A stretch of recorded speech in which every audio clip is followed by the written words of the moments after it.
Okay, we're about to begin. Good evening. Welcome and thank you all for joining us at AIC Lecture Series. We are honored to have a very special guest here with us today at our college, which has undergone extreme changes for the better in order to serve its community. At this time, I would like to present to you Mr. Ahmed Rehab, an American Muslim activist and writer with a focus on contemporary social issues, including civil rights, media relations, and Islam-West relations. Mr. Rehab is a regular contributor to the Chicago Tribune, the Huffington Post, and CNN.com. His op-eds have been published in numerous newspapers around the country, and he has been interviewed numerous times by the Chicago Sun-Times, the Daily Herald, the Washington Post, the Orlando Sentinel, the Economist, the Boston Globe, Crane's Business Magazine, the Chicago Tribune, Germany's Die Zeit, and more. Rehab is also a frequent guest on TV and cable news networks, including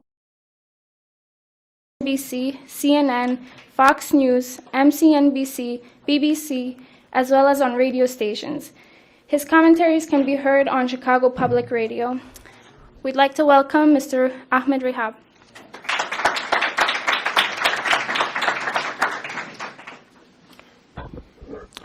Thank you very much for this introduction. Is this microphone on? I'm not sure which one's working, but... And welcome all of you. Assalamu alaikum wa rahmatullahi wa barakatuh. Peace and blessings be upon you all. I am not the featured speaker tonight. The featured speaker is scheduled as Dr. Aboul Fotouh. Now, Dr. Aboul Fotouh basically is a reformer, a politician, somebody who ran for president of Egypt after the revolution. He was supportive of the revolution in the early days. He's a physician by trade and the president, actually the secretary general of the Arab Medical Union, which is a union of all the Arab physicians in the Arab world. Very accomplished physician. He was notable as a political reformer and sort of fighter since he was a student, where there was a very famous incident in which, this was during Anwar al-Sadat. Some of you may have heard of President Sadat, the man who signed the Camp David peace accord with Israel and the United States. And he was speaking at a public gathering, and Dr. Aboul Fotouh at that moment in time was just a student, and he stood up and confronted Sadat, not on the Camp David Accord issue, but on something else, and spoke truth to power as a student. And when Sadat asked him to sit down, he responded by saying, well, President, you asked us to be free and to speak freely, and you said this is a democracy. It was a famous incident because at that time nobody stood up to the president. He was just a student. So his name was known, etched in the memory of many, since he was a student, and he grew up to be a leader in his trade as a physician, and beyond that in the political reform work that he did. He's also very notable as an Islamist, quote unquote. I don't like that term, but it's a term that's been used, operationally defined as someone who believes in political Islam, which is ironic because he doesn't believe in political Islam. But he believes in Islam as a message of peace, as a message of love, as a message of reform, as a message of renewal, and as a message that has been tarnished and that needs to be reclaimed to its authentic form, not just in words but in practice. He's somebody that believes in citizenship. He believes in equal rights for all citizens of a nation, state, regardless of their religion. And he believes that Islam has had that in its tradition and its legacy. And so that's the point of interest for me in Dr. Aboul Fotouh, is seeing a man who is able to speak about Islam in a way that it really puts the human at the center of religion. God is definitely at the center, but the human being cannot be ignored as an entity that religion is made for. And a lot of times we see the human sort of swept aside, and suddenly the law becomes what's worshipped, or the religion itself, the machinations of which become the center. Human is the center. Allah subhanahu wa ta'ala, God, created this faith for the human being. So he's a very human-centric philosopher. Now, he was coming to the United States for medical reasons. He has had a problem with his spine, and he had to see a neurosurgeon.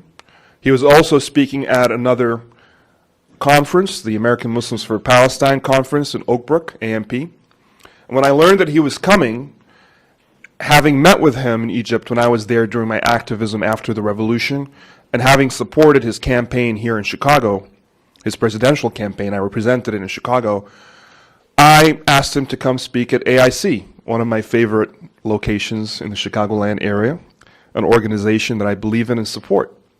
And I understood how busy his schedule was, how much he had to do in that very short amount of time, and that I was stepping on other people's toes, the organizers of the other event.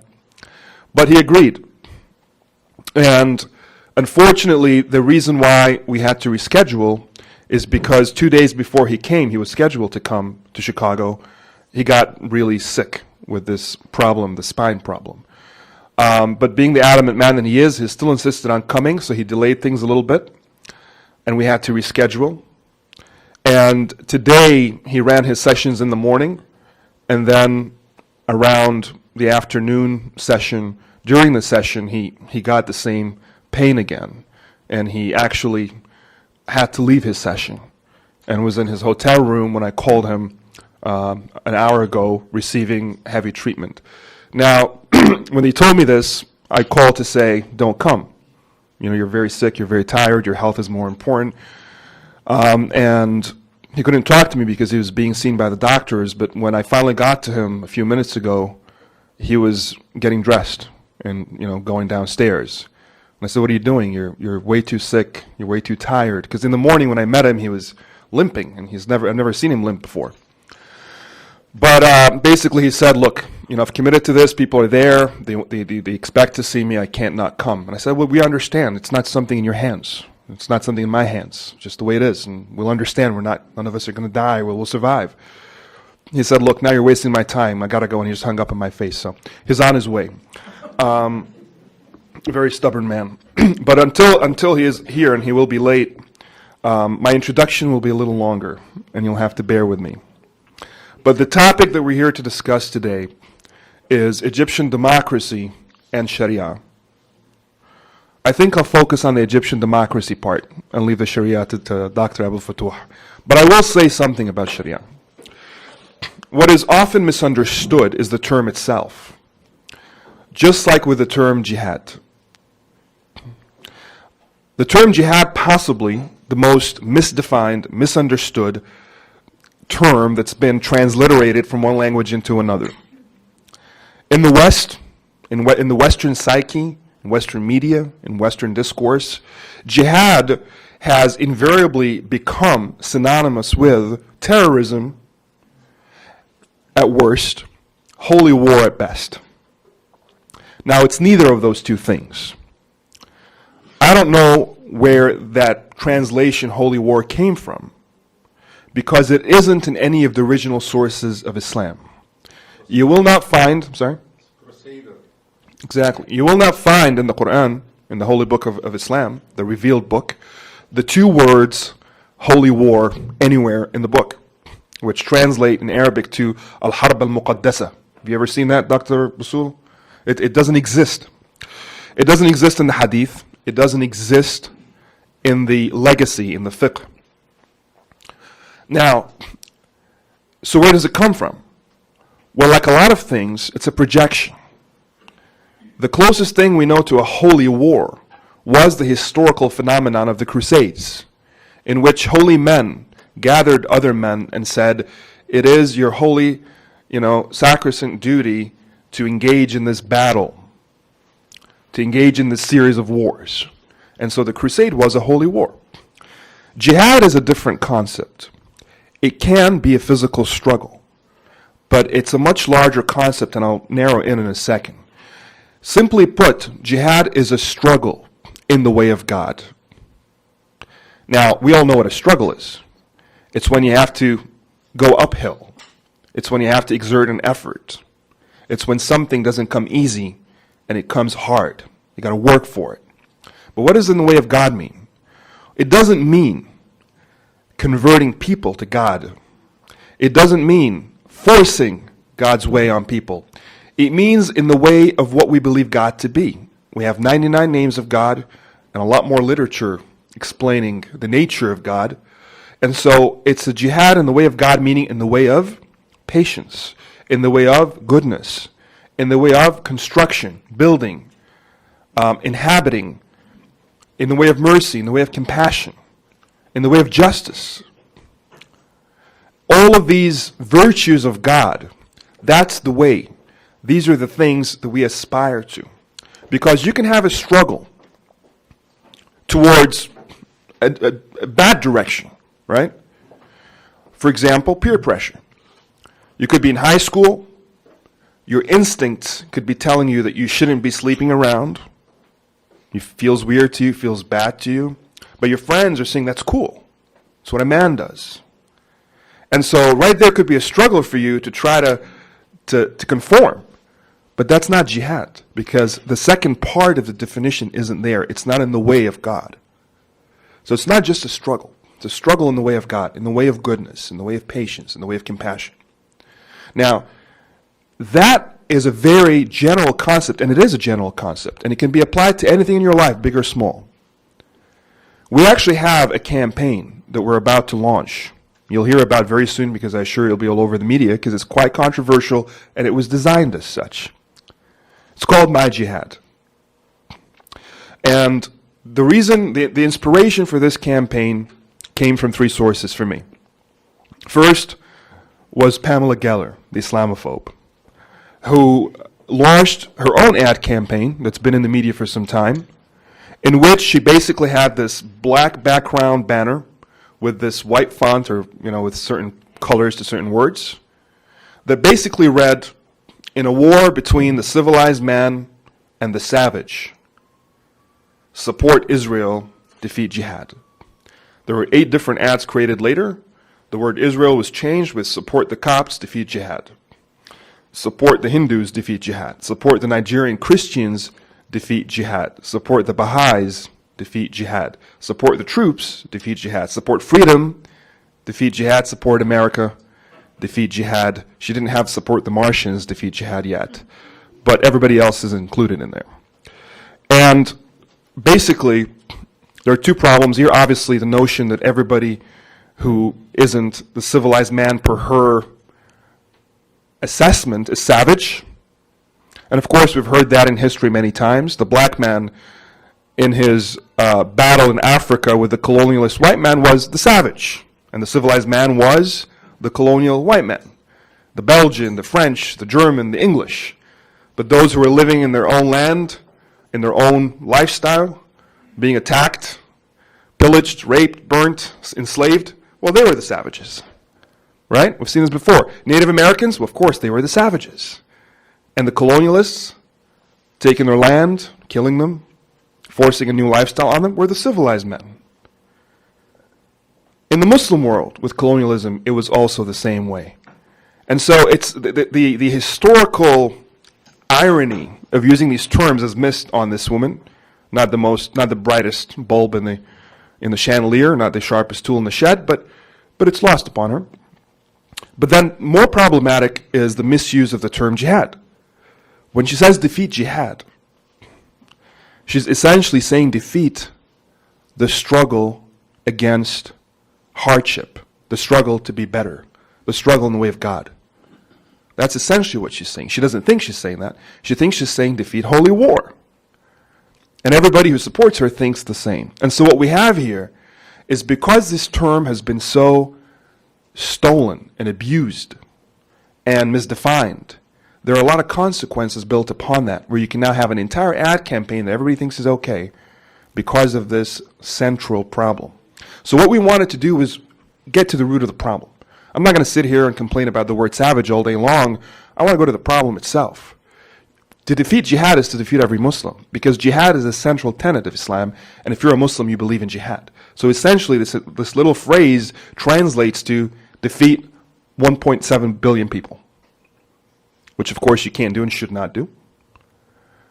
And so what do we do about this? Instead of defacing her ads, which some have done, instead of complaining, as some have done, instead of going and making these calls and asking for them to be pulled down and then being slapped with, "Oh, you're against freedom of speech," which some have done, we have a very different approach. We want to use our own freedom of speech to have our own proactive campaign that is 1/3 inspired by this, but there are 2 other thirds. For me, one other third was my own grandma, whom I recall spent her last 7 years bedridden. And for a child, that was a very difficult concept to grasp. Every time I met this woman and saw this woman, she was in bed. She was, thin, sickly, but always smiling, always kind to me, and always accommodating despite her hardship. And she had multiple sclerosis and diabetes and a host of other diseases. She was an elderly woman. And I remember asking her one time, how do you deal with this? How do you do this? And I remember her saying, it's my jihad. It's my struggle. And then the third inspiration for me are the people who are working on this campaign, mostly women, working moms and students, who are sick and tired of seeing their religion be hijacked and seeing its central tenets be misdefined, and worrying about the world in which their children will be raised. What kind of world would that be? And when I put this vision for this campaign together, they were the first on board and have been working very hard and have really inspired its growth. So what is this campaign? It's a campaign to reclaim the term jihad from both Muslim and anti-Muslim extremists. Why do I say Muslim? Because it's not just the panel of Gellers who thinks that jihad can only mean and does mean holy war and bloodshed and attacking innocents, which it does not mean. But also, there are Muslim extremists who believe the same. And here's the ultimate irony, that the Gellers and the Spencers and all of these Islamophobes agree exactly with the opposite end of the spectrum, supposedly, the Bin Ladens and the Anwar al-Awaklis and the Ayman Zawahiri. They're both on the same page. They come to the same conclusions because they have the same filter in extremist mind. Extremism knows no religion, knows no ideology. It's an approach to something. With two extremist filters in your mind as your filter, you will arrive at the same conclusion even if you're at the opposite end of the ideological scale. Whereas everybody else in between, the mainstream majority, the moderate mainstream majority, they have a different conclusion than both extremes. And that conclusion is the one I'm giving you, and the one that we are going to share through this campaign, the My Jihad campaign. But we need to do it in a way that's aesthetically appealing, that is able to connect with an audience who's far removed from this reality. And so the campaign consists of an image, human faces. The best way to communicate with other humans is through a human face. We've been denied a human face far too long. We've been demonized as a Muslim community and caricatured into just numbers and into minstrels and into shapes and contours. But the details of the face of the human, of the Muslim, is unseen. It's unseen in film, where the Muslim character is the one that comes out and says gibberish as he's, firing off a gun on the back of a pickup truck, usually an extra in the film, never a main character. How many films have we seen in which Muslims are just passing, fleeting guys shooting and being shot at? And in the news, it's not your daily lives that are projected to your fellow Americans. It's not the normalcy of living. It's the oddity. It's the weirdos, the kooks. They're the only ones who ever make it into the news cycle. It's the guy who commits suicide bombing. It's the guy who, flies a plane in a building. It's the guy who belongs to a wacko extremist group somewhere in a mountain somewhere else, etc., etc. The only images people see of Muslims are those. And so it's time that we're able to show the human face, the details, the complexity of our community, our reality. So we have these images, and the message is simple. My jihad is such and such, what is yours?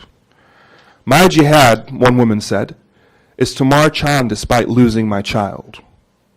And it's her picture with her 3 beautiful children, and she's holding a photo of her 4th child who's since deceased due to a very rare hereditary disease. Another who's with us tonight is with her Christian friend. She's a Muslim in a hijab. And she's saying, my jihad is to build bridges across the aisle, bridges of friendship. And the Christian has a cross dangling from her neck, and they're hugging each other. And it goes on and on. There are many examples of these. Some are stern, some are more light. But they all constitute the struggle in the way of Allah, the struggle in the way of God. And then at the bottom of each message is, what is yours? To keep the conversation going. My jihad is such and such, what is yours? And there's the website. It's a very simple campaign. We're putting these ads on more buses than Pamela Geller. Whatever number she has, we're going to double. We're doing this in Chicago, we're doing it in New York, we're doing it in DC, we're doing it in the West Coast, and I already have people who are soliciting. I'm not even going after them, they're going after me. And it's been on the down low so far because I want the launch to be a bang. But in the private conversation I've been having with donors, the word has gotten out, and now I have people in Seattle who are interested and people in Houston. And they will fund entire campaigns. And in Chicago, we're not doing 10 buses, we're doing 25, 2.5 times the number that she did.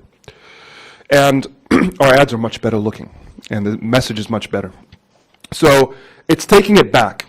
And the fourth inspiration, I said there were three, I lied, there's a fourth one, was actually something I heard an African-American imam say. He said, when someone puts a dirty glass of water on the roadside, all you have to do is put a clean one next to it and let people decide. And that was when the bulb lit up and I thought of this campaign.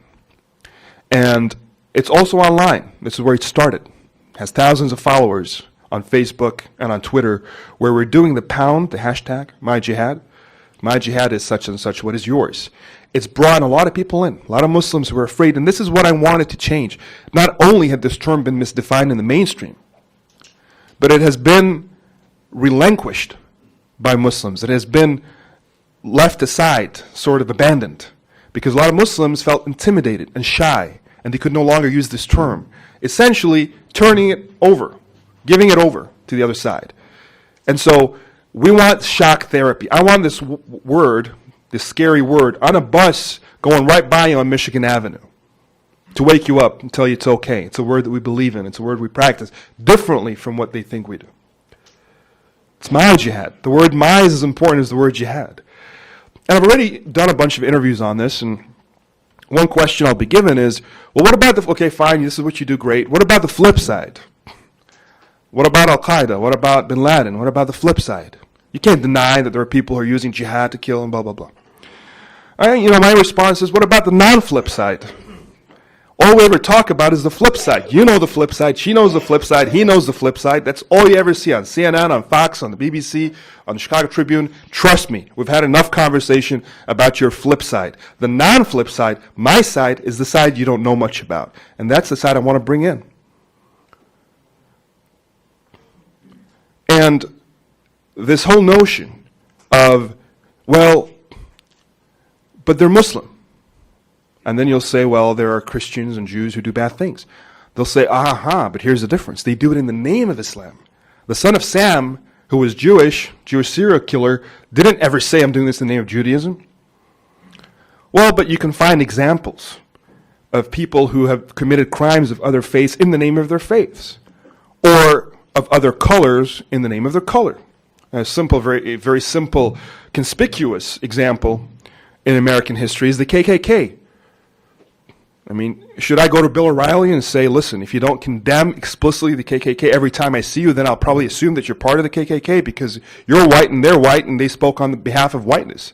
They didn't do what they did and they happen to be white. No, they did it because, at least according to that, it was in the name of whiteness. It's the same thing. It's their choice. It's their sin. Yes, we condemn it, but I'm not going to walk around with the condemnation as a headline on my head and on my business card. I have a different lifestyle, a different choice. You want to know where I stand? Look at my life. Not so much at my condemnation of someone else's life. And so it's time for us to live. It's time for us to live out loud, live our own values, and that's our best response. Put out the clean glass of water. And so that's what this campaign is very much about. It's about changing the conversation. It's about the shock therapy. It's about getting Muslims to own their terms. It's about pushing back against those who have dumbed America down. Because that's what we're doing here. It's dumbing America down.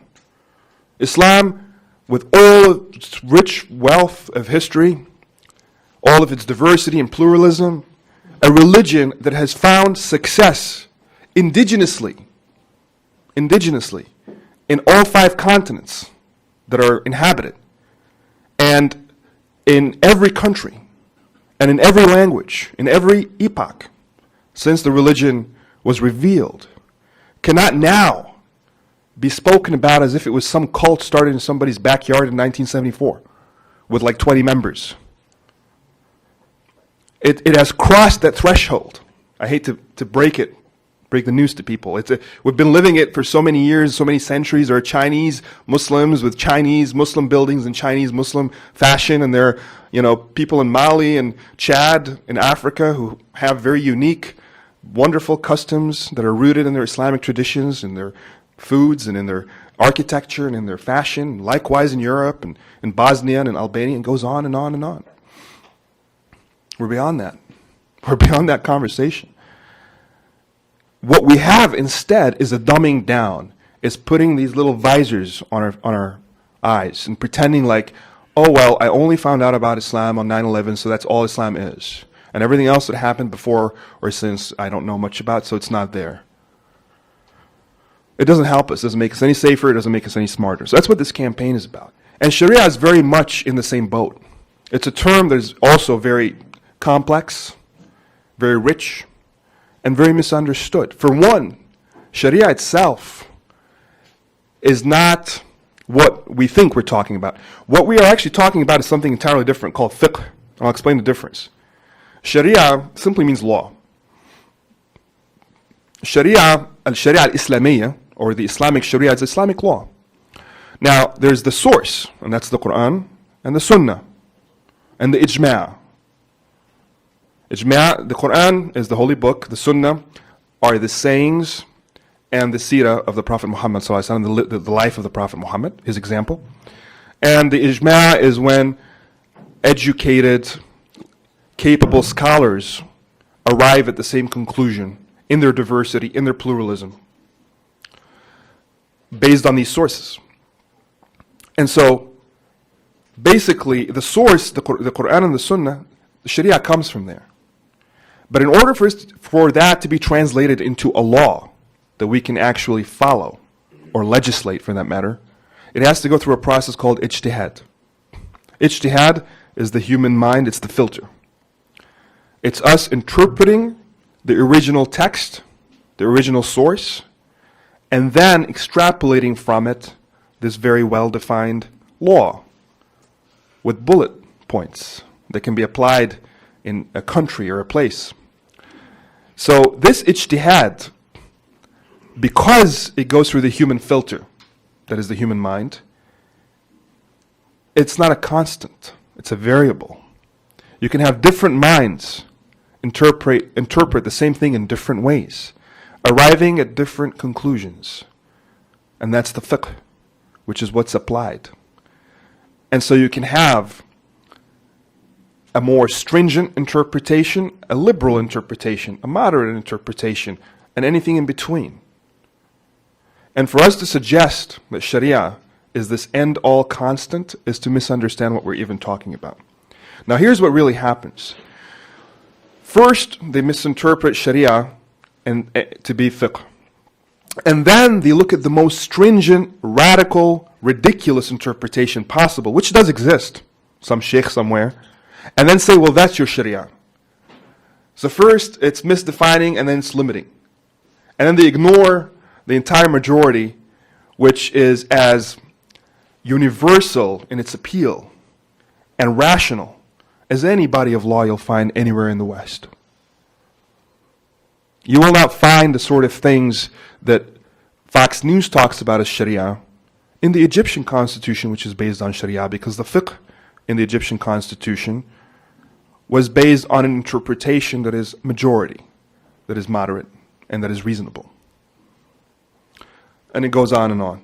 Having said that, and Dr. Aboul Fotouh will talk more to that point, no one is suggesting that there are only two options, a black and white. Either don't touch Sharia, it cannot be a source of inspiration for a law, nor that you should make your entire body of law based on every little thing based on Sharia. And if you can't find it in Sharia, then you can't have it as law. There's something called an inspiration and something called the letter of the law. What we already have in Egypt and have had for many years is that Sharia is a source of law. Like the common law of France, the French common law, is a source of law for the Egyptian constitution. It is a source of law. It's not the source of law. Now, for those who are calling for Sharia, they're ignoring that that's already the case. those in Egypt, what we call the Salafis, for example. They're calling for Sharia. And what Aboul Fotouh normally kind of wonders about out loud is, well, wait, but don't we already have Sharia as a source of law? And what is this conversation as if Sharia and as if Islam is going to go extinct if you don't go in this rigid, extreme direction? And his argument, and again he'll say better than me, is you already have 84% at the lowest statistical assessment and 92% at the highest of the Egyptian population being Muslim. You're not going to lose your Sharia or your Islam anytime soon. So this whole notion that this new body of people are somehow, they have this divine responsibility to preserve the faith for everybody else who somehow doesn't have it, is what he gawks at, and many others gawk at as well. This is a country that's been practicing Islam for 1400 years. We're the seat of Al-Azhar. Al-Azhar being an authentic, respectable institution of Sharia, of fiqh, of ijtihad, of Islamic learning for many centuries, and has always succeeded at being a bastion of moderation. And historians will always tell you that you will never see an extreme, meaning a rigid, brand of Islam take root in Egypt. You'll never find that. It's just not. It doesn't go with the atmosphere. It doesn't go with the vibe. It doesn't go with the culture. You will always see a moderate strain, as we've always had. And those who are coming with this extremist approach are normally either imported or supported from the outside by a school of thought that is inherently foreign to the Egyptian way of life. Such is the case for both Muslims and Christians in Egypt, because it's a country that's been exposed to so much. It's at the crossroads of civilizations and has been for so long. The ancient Egyptians, the Persians, the Hittites, the Hyksos, the Greeks, the Romans, the French, the English, the Turks, and then the Italians, the Greeks who came and lived there in recent times. It's been a country that's been a mesh. It's been exposed to the West and the East, to Christianity and Islam. It's made history. It's not just been a consumer of history. When you're a country with that kind of experience, that kind of collective psychology and psyche, it's going to be very difficult for someone to come with this very limited set of experiences and very limited set of interpretations and transpose that on you and say, hey, that's the way you're supposed to be. And then for you to accept it and just keep on going. It's not going to happen. So it's a futile debate and a futile battle. The real question is, how can we reclaim the virtues and values of Islam that have been lost, that have been the reason, the loss of which has been the reason for the corruption and for all the suffering that we've gone through? It isn't so much about what does Law 126b(3) say about such and such. When you have a president that lies, or a judge that doesn't pursue justice, or a teacher that doesn't teach, or a banker who bribes or receives bribes, etc., etc. The lack of honesty, the lack of transparency, the lack of professionalism, the lack of hard work. All of these are Islamic values. And if these are not there, we're barking up the wrong tree by trying to get to these rigid details as if that's the end-all and the be-all. That's as far as Sharia goes. And it's important for us to not only reclaim it in Western discourse, but to reclaim it in our own understanding, our own practice, within our own people, in Muslim-majority countries. Same thing with jihad. And the reason why I began my conversation with jihad is because it's essentially the same thing, and it's something that we're doing right here. Now, to shift to the Egyptian democracy part, how many of you believe that the Arab Spring is failing? Can you just raise your hand? Okay, I saw like a half a hand and a couple of half hands. Nobody. You're not going to get penalized for believing that if that's what you believe. It's too early to say. Fair enough. Okay. How many of you believe it's succeeded? Wow. You guys are a bunch of hopeful people. It's awesome. So anybody want to volunteer why they think it's succeeded? I believe because, especially, I speak as an Egyptian, for the last 30 years, nobody can talk in politics with freedom. Nobody talk in the media with more, without being afraid of being captured or anything. But you see now in the TV, in the talk show, everybody talk, even attacking the president or attacking the opposition of the president. You can see the debates going on in the TV, on Facebook, between the people. It's more free than before. People now can point more clearly to the weakness in the country. Before, nobody can talk about that. Everybody saying, no, we have a good system, have good lawyers, we have good judges. Definitely now we can see they are biased. Of course, not all of them, but we can point that loudly without being scared like as before. So I don't say it's completely like it's done, we are good. No, we still need a lot of steps, but at least we are on the track now, which for me is something positive. Yeah, I actually agree with that very much. And I just got to kind of backtrack a little bit. Some of you have heard me talk about this before, so bear with me. But to me, it's a very personal episode of history. Because like some of you here, I imagine, I experienced it in my own life. You know, I flew from Chicago to Cairo on the 23rd of January, 2 days before the revolution broke out, on a whim, but also on a piece of information from Facebook. And at the time, it didn't say attention or a status that said revolution on the 25th. It was more about a protest. And the protest was scheduled for the 25th of January because that was Police Day. It was no coincidence, because it was a protest against police brutality. And that's where it all started. Why police brutality? Because that was the most visible and the most visceral manifestation of the corruption of the Egyptian government and the regime that has been there. But it was symbolic of a lot that was under that, sort of the tip of the iceberg. And it had culminated, we had heard about the police and seen and experienced the police, you know, walking around like they owned everything and making everybody feel like they could go to jail at any point if they said the wrong thing or did the wrong thing, and that they were there to serve and protect the president, not to serve and protect the people. Something everybody felt. But it culminated in a single instance where when you transgress, but sometimes you hit a certain point where your transgression becomes so bad that you've just outdone yourself and you've just spelled your own demise. And that was the case with Khalid Said, a young man who was a blogger whose activity was to put out videos exposing police brutality. So what did he get in response? A bunch of police brutality. Basically, the police came to his internet cafe, whisked him away in front, in full view of everybody. You've heard the story before, in the middle of daylight. The next time he was seen, he was a dead, beaten up pulp that was thrown back right on the footsteps of that internet cafe in Alexandria, the Mediterranean port city. And of course, it was so brutal, even by Egyptian standards, and so barbaric and so blatant that it actually motivated people to want to do something, to actually mobilize. And it took the youth. It took the youth who were not necessarily who anybody would expect would lead such a thing, because they weren't politicized.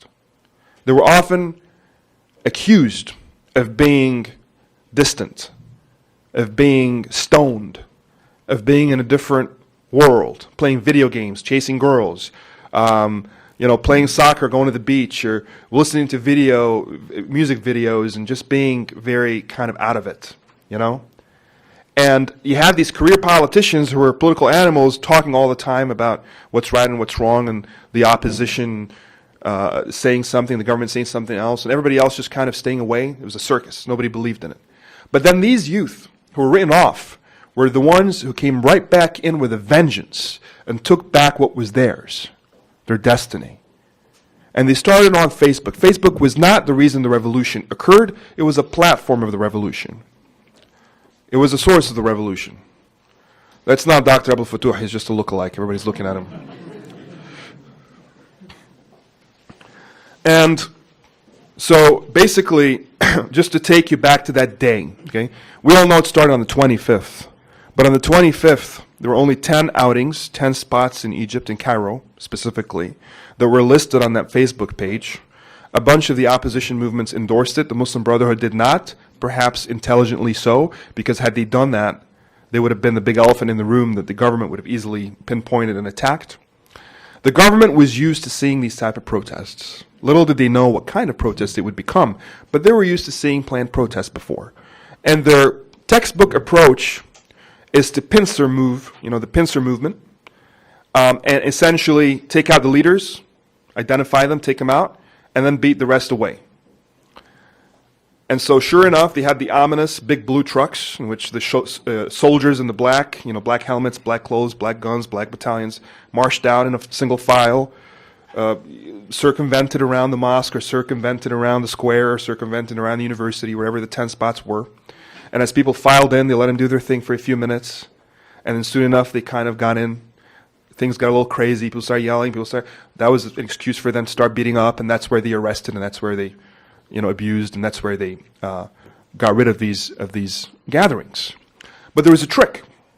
And I assure you, if you haven't heard me say this before, you probably haven't heard this, because this is out of the horse's mouth. This is out of the organizer's mouth. There was a 10th location. An 11th location. And that 11th location was the secret key that made the revolution succeed on the 25th.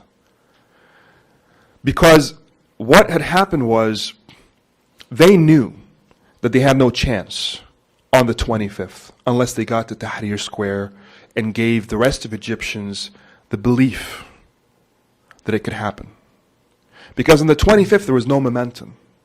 It was the usual numbers of protesters that you would see for any cause. Bread riots in the 80s, riots for Gaza that I attended in 2006, or for whatever other cause. We've seen this before. It wasn't revolutionary because they always failed. So how do you get success? How do you get people to believe so they can take the next step, which would happen on the 28th?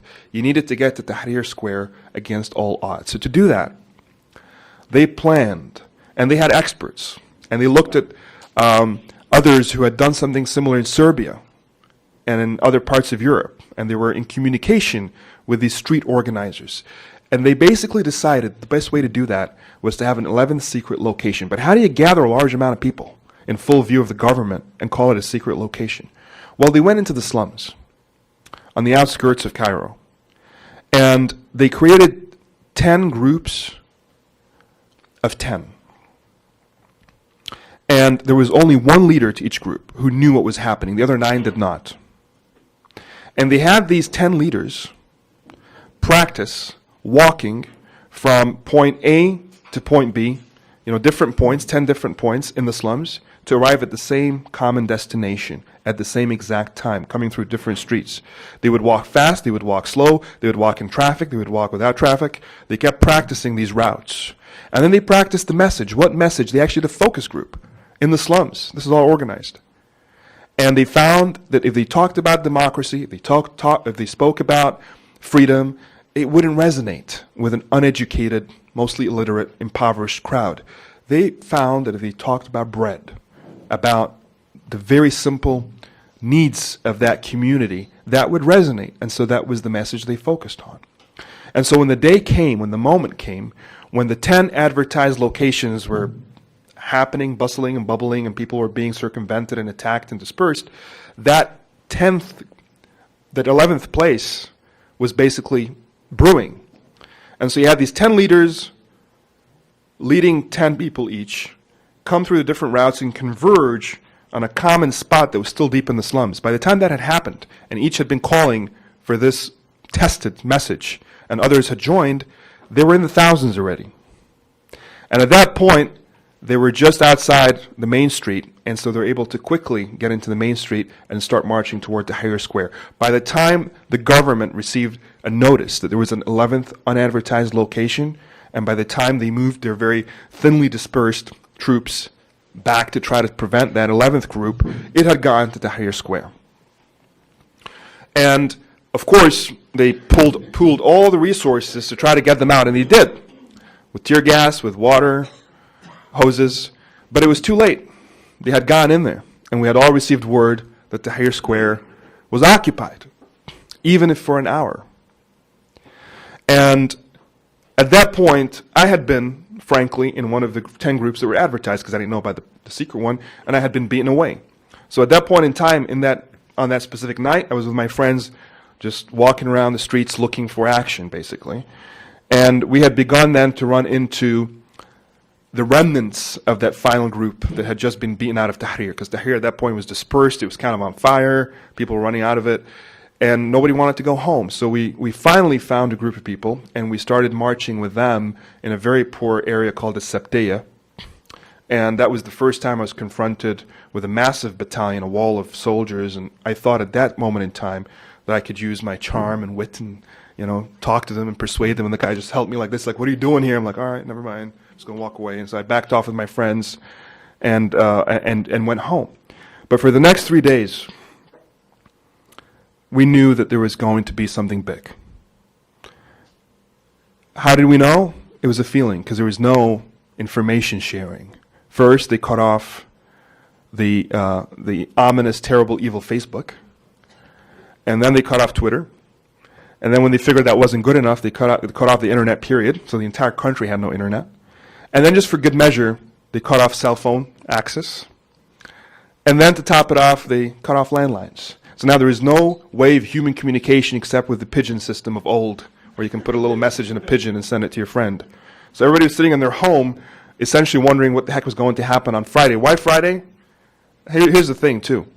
It was pre-planned in the sense that Friday is the natural day of assembly. There's a mosque between every mosque and other mosque in Cairo. There's a mosque, in every street corner. It's one thing we don't have a lack of, our mosques. And they fill up on the Friday because of the Friday prayer. It's a natural day of assembly. So it's a perfect day for those who want to create a revolution, because you already have all these numbers out there. Perfect mobilizer. And the government knew it. And so, but we didn't know how it was going to happen, because we couldn't communicate with anybody.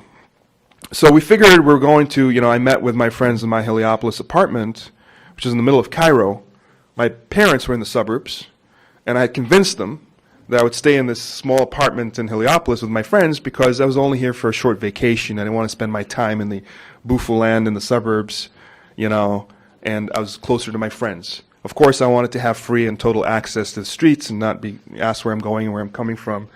And they probably knew it, but they didn't want to ask too many questions because they didn't want to get the answer.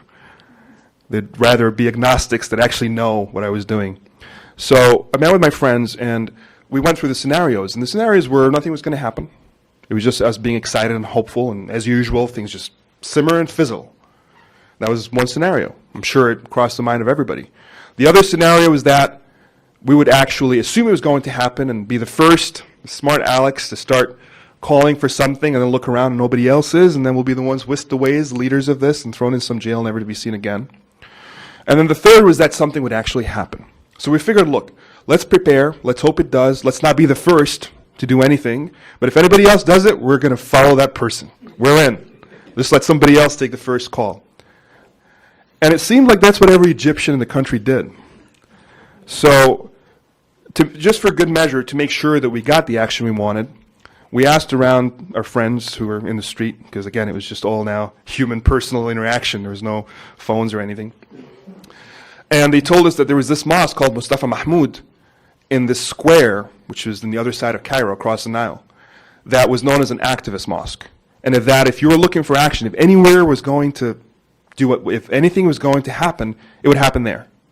So we figured, all right, let's not take a chance. Okay, let's not go to some geeky mosque where nobody does anything and miss out on this rebellious, revolutionary mosque. But we also were wary that things were very tense and very terse, and that if we were seen getting off cabs, because obviously we couldn't take our cars, getting off a cab, we would be questioned probably by the secret police, because why on this day, when everybody's sort of concerned about potential street activity, are you actually cabbing your way to a mosque when there's a mosque at every street corner? No, you want to be here, and it has a reputation, so they'll figure out what we're trying to do. So we had the cab drop us off a few streets back and walk the rest of the way, looking like we were locals, just come out of one of the buildings, turning a corner, walking to the mosque. And the first clue for what were to happen was when we approached the mosque, we saw these, again, very familiar, scary sight of these soldiers filed line by line in their black helmets shining in the sun and their black suits and their black battalions. And of course the blue trucks before that. They would park them on the main street forever, go on forever, 40, 50 trucks. And then you'll see the soldiers when you turn the corner.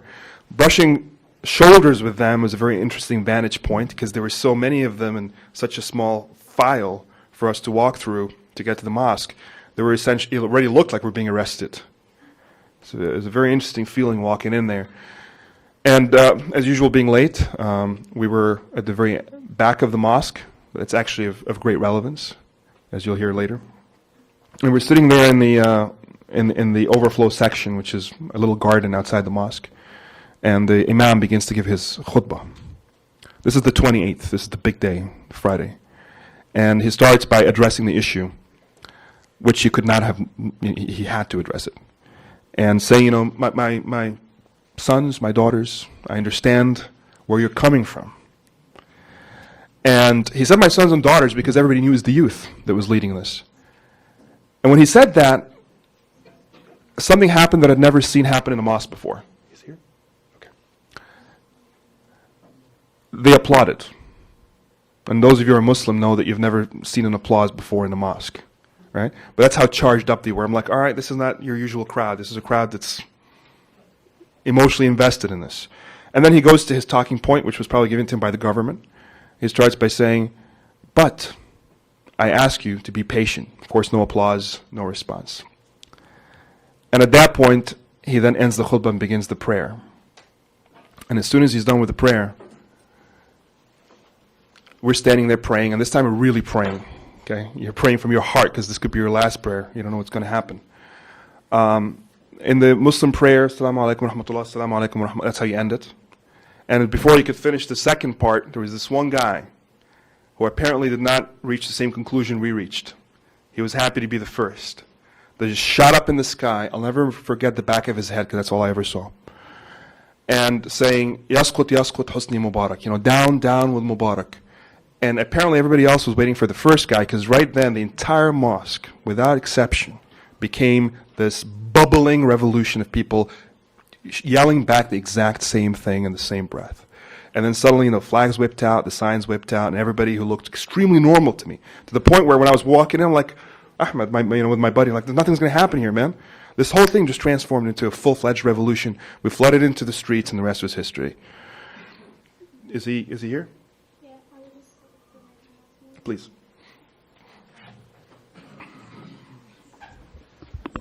Before Dr. Aboul Fotouh begins with his lecture, we're going to invite up to the podium Mr. Mansoud to sing for us a Rashid.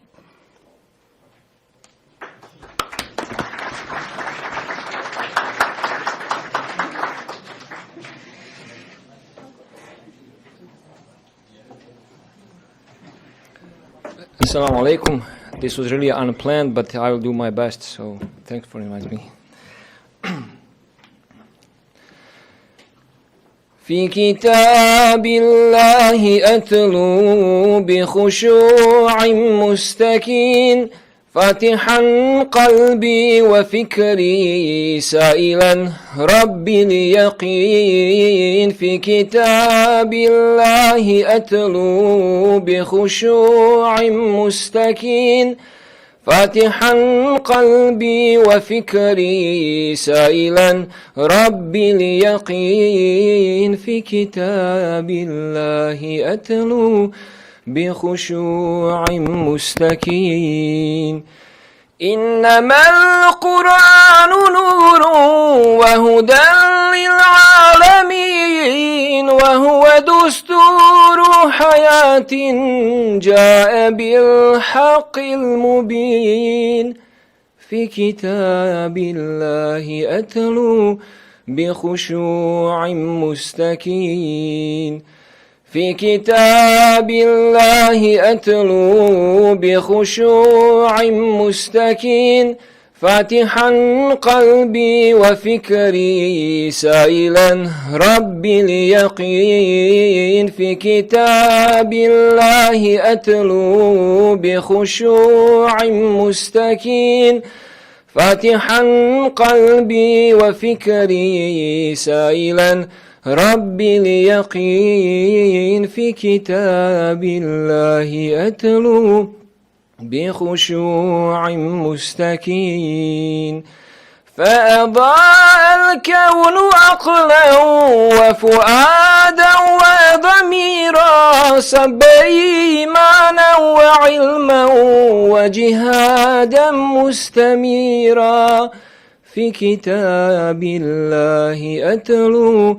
بخشوع مستكين في كتاب الله أتلو بخشوع مستكين فاتحا قلبي وفكري سائلا ربي اليقين في كتاب الله أتلو بخشوع مستكين نحن بالقرآن نسمو وبه تزكو الحياة مفلح من سار فيه إنه نهج الإله في كتاب الله أتلو بخشوع مستكين في كتاب الله أتلو بخشوع مستكين فاتحا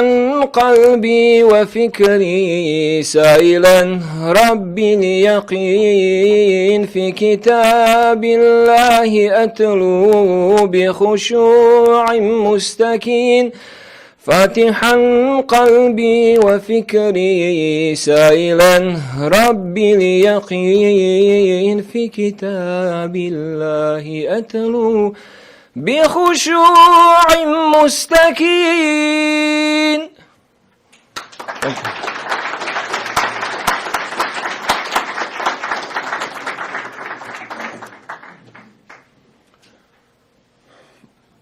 So the word is Dr. Aboul Fotouh is parking. His car is parking, so he's here. Is that correct? Okay. So I want to thank you all for your patience. You've been great, sort of paying his sacrifice with your own by remaining here with us. And I see him coming in now.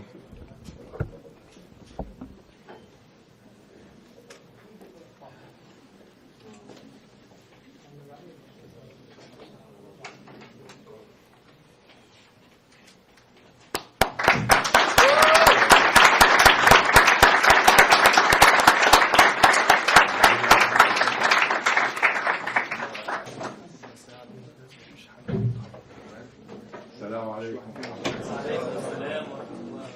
متأسف على التأخير.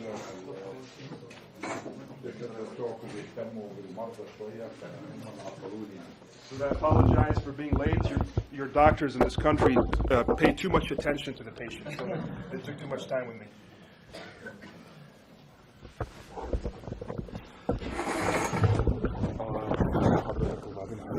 في الحوار مباشرة إن شاء الله.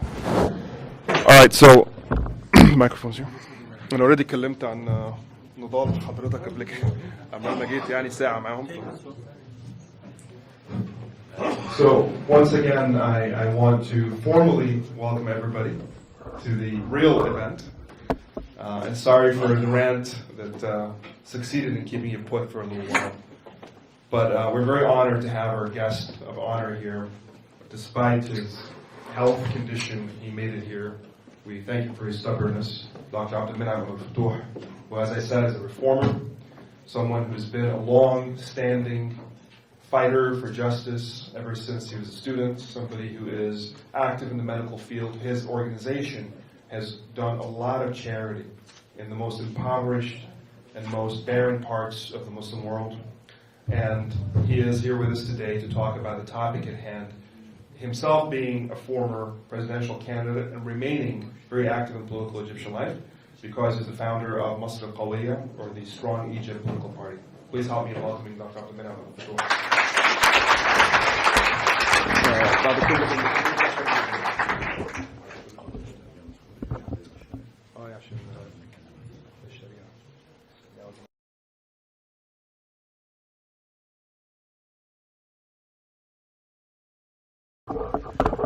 هتوقفني بقى. يعني انت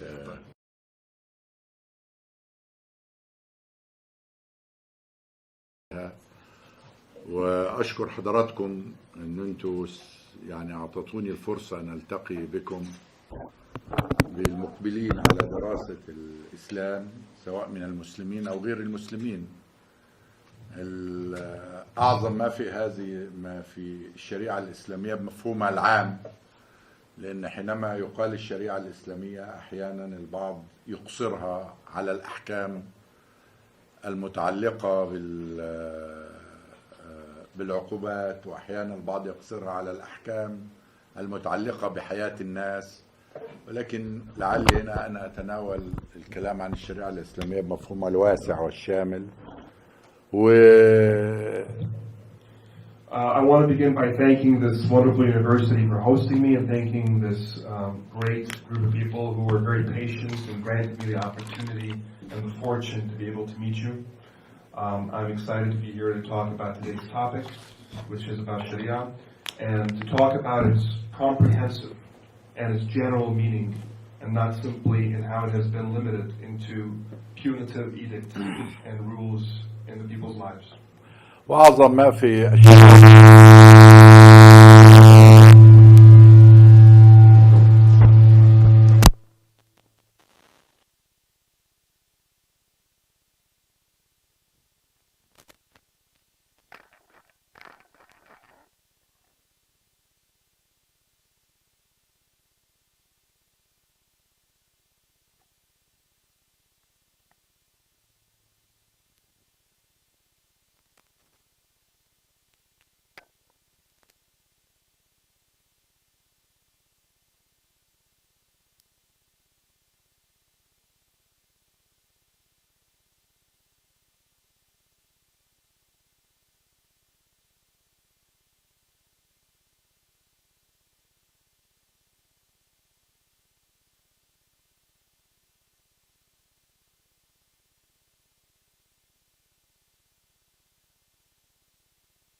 particular tribe or nation or country or part of the world or race, but a message for all of humanity. And Sharia, being the rules and the laws of Islam, were also designed as such, with the pluralistic nature of humanity in mind, with their differences in mind, and seeing them as equal despite their differences in pluralism.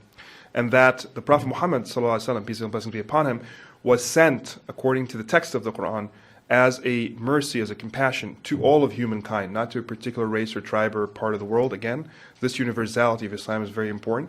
And of the testimonies of the book, of the faith itself, is the very notion, the explicit notion, that it states there is no difference between, at that time, not black and white, as we have here as being the two sort of ends of the spectrum, but the Arab and the non-Arab. That there's no difference between the Arab and the non-Arab except by character, by the nature of character, by the piety, but not by the color, not by the race you were born into.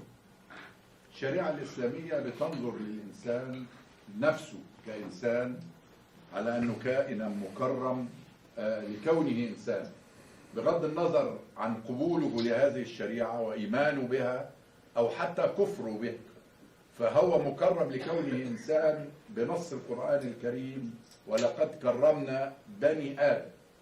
بغض كون هذا البني آدم سيقبل هذه الشريعة ويؤمن بها أو لا يقبلها، فإن أحد أسس وأركان هذه الشريعة أن الإنسان مخلوق مكرم، وهذا ليس تكريما ربانيا، ولكن هذا أمر لمن يؤمنون بهذه الشريعة أن يتعاملوا مع بني آدم على أنه مخلوق مكرم، ولا يكتمل إيمانهم إلا إذا تعاملوا مع الإنسان بكرامة، سواء من حيث حفاظ على كرامته أو التعامل معه بتقدير واحترام، ليس لكونه مؤمنا بهذه الشريعة أو غير مؤمن بها، لكن لكونه إنسان، فكونه إنسان لابد أن تحفظ كرامته وحقوقه المكرمة له في التعامل وفي العلاقات وإلى آخره. One of the most important things about Sharia is that it looks to the human being while focusing on dignity, that every human being is entitled to dignity and respect, and that the human being is entitled to this simply because the human being is a human being. There's no other qualification or criteria. It doesn't matter if you accept or believe in Sharia or not. It still applies that you must be dealt with dignity and respect. It doesn't matter if you believe in God or not. It doesn't matter if you're a Muslim or not, obviously. So just by virtue of you being a human being, the Sharia dictates that you're entitled to be treated with dignity, because in the Quran, Allah stated that He has created the progeny of Adam, not the Muslims, not the Christians, not the Jews, not the Arabs, not the Egyptians, but the progeny of all of Adam, all of humanity, in dignity, with dignity, as a human right. And so, if someone does not practice this respect for dignity, which is listed by the Sharia, it's a matter of losing faith, losing Islam. We cannot be Muslims, let alone practitioners of Sharia, if we don't respect this cornerstone of Sharia. مرت جنازة لأحد الأموات من اليهود، فوقف لها رسول الله صلى الله عليه وسلم تكريما لهذا الإنسان الميت، فما بالك بالإنسان الحي. فتعجب صحابته أنه يقف تكريما لغير مسلم، ظن منهم أن التكريم خاص لهذا خاص، فقال لهم عليه الصلاة والسلام: أليست نفس بشرية؟ دي نفس إنسانية، فيجب كرامتها وإكرامها بغض النظر عن معتقدها. ده لا علاقة له بأنني أختلف أو أتفق مع الآخر الذي أكرمه لكونه إنسان في العلاقات وفي التعامل، لكونه عربي مثلي، لكونه مسلم مثلي، لكونه مصري مثلي، لكونه سوري مثلي، كل هذه العلائق تضيف لقوة العلاقة الإنسانية، لكنها لا يجوز في غيابها أن تخصم من معنى الكرامة الإنسانية التي يجب أن يتعامل بني البشر جميعا بعضهم مع بعض بهذا القدر من الكرامة والتكريم. One of the beautiful stories of the life of the Prophet Muhammad is that when he was with his friends, ﷺ, peace and blessings be upon him, there was a funeral procession that was going by, and it was for a Jewish man. And the Prophet stood up to honor the man, whom he did not know, but he knew he was Jewish. And so his friends said, "O Prophet of God, why do you honor this man and he's not a Muslim?" And the Prophet responded by saying, "He's a human being, and his soul has passed, and I honor the human soul." And so he asked a question, Dr. Aboul Fotouh, and asks, if that is the kind of dignity and respect we give to a dead man, you can just imagine how important it is to treat the living human with dignity and respect. And that, in the daily interactions, and the laws and regulations, in Sharia and everything else that comes along with Islam, dignity is at the very root of how we view the human being. And to take that away is to take everything else away.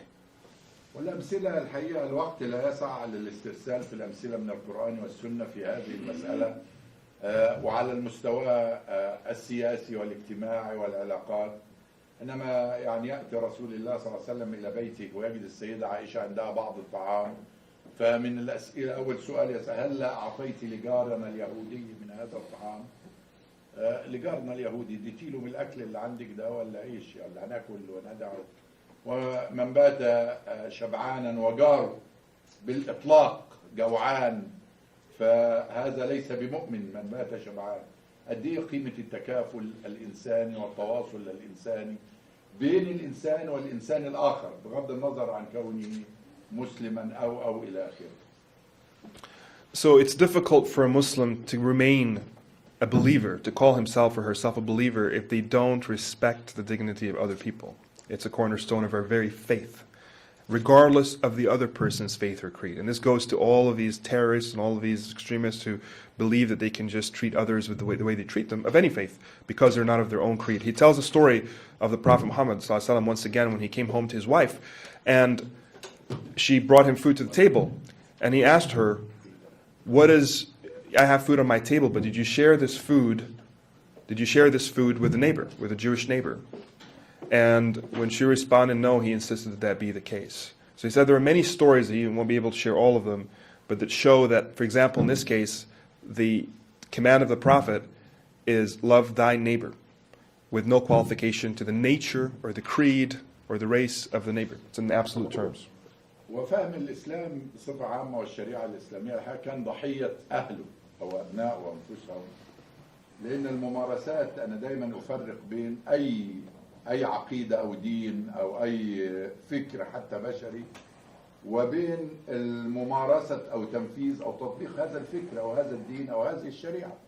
فحينما ينظر الغرب كان العقول الغربية المنصفة والعقول الغربية الباحثة عن الحقيقة كانت دائما ضحية رؤيتها للممارسات التي تتم لهذه الشريعة أو للمفاهيم التي تسود وتخرج من بعض الأطراف أو الباحثين أو حتى العلماء والمشايخ عن هذه الشريعة، حينما تصدر إليهم بطريقة أنا من وجهة نظري ووجهة نظر بعض الدارسين مخالفة نفسها للشريعة الإسلامية.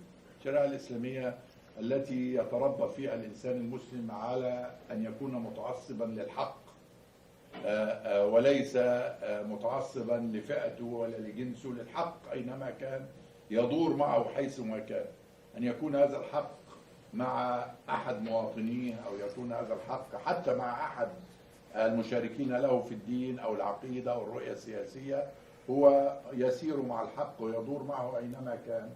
وده معنى قول رسول الله صلى الله عليه وسلم: انصر أخاك ظالما أو مظلوما، وكأن العبرة بأنك تدور مع هذا الحق.